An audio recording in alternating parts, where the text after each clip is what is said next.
ఇది మనకి వద్దు.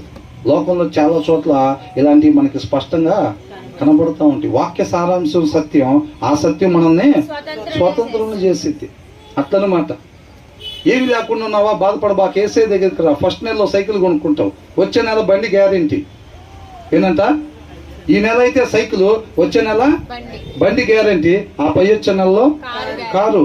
కావాలంటే మన సంఘంలో ఒక ఆయన ఉన్నాడు, సాక్ష్యం చెప్తాడు, చెప్పి ఆయన పిలుస్తారు. ఆయన వచ్చి అట్లాగే చెప్తాడు, ఏమి లేకుండా వచ్చామండి, నిజంగా ఇక్కడికి వచ్చి మేము కానుకలు వేసిన తర్వాత కొండపైన ఇల్లు కొనుక్కున్నాం. అవునా? అది అట్లా చెప్తూ ఉంటారు. కాబట్టి మనం సత్యం చేసుకో. వాక్యం చదవలేదు అనుకోండి, అక్కడ పోయిన తర్వాత వాళ్ళు ఏది చెప్తే దాన్ని లోపల ముద్ర వేసుకుంటూ ఉంటాం. అవునా కదా?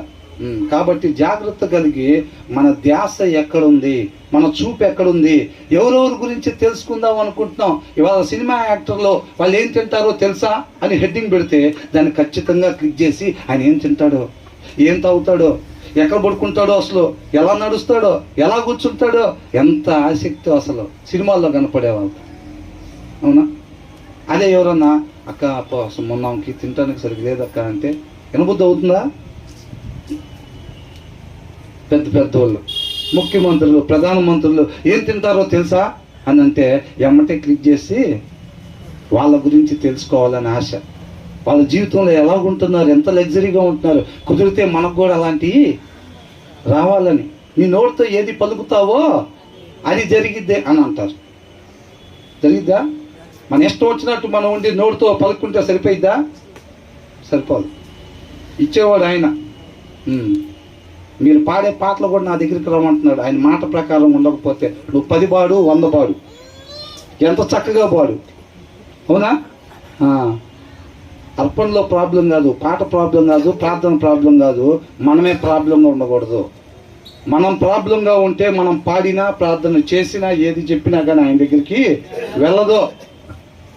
అది చూసుకోవాలి. అర్థమైనా? బయట ఉండాల్సిన రీతిగా ఉండి ఇక్కడికి వచ్చి ఒక పావు గంట ప్రార్థన చేస్తే, ఓ 10,000 కానికేస్తే ఆయన ఇదయ్యేవాడు కాదు.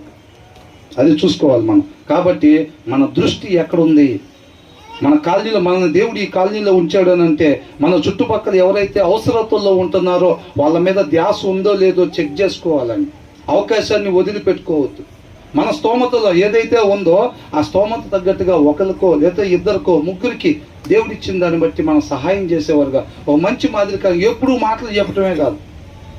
మన దగ్గర బ్రహ్మాండంగా డబ్బులు ఉంచుకొని పక్కన వాళ్ళు తినడానికి లేదంటే ప్రార్థన చేస్తాను అక్క అంటాం కాదు. ఫస్ట్ ఏం చేయాలంట, ఇమ్మీడియట్గా తీసుకునేది వాళ్ళకి ఆహారాన్ని పెట్టాలి. అది ఊరికనే మనం దాచుకో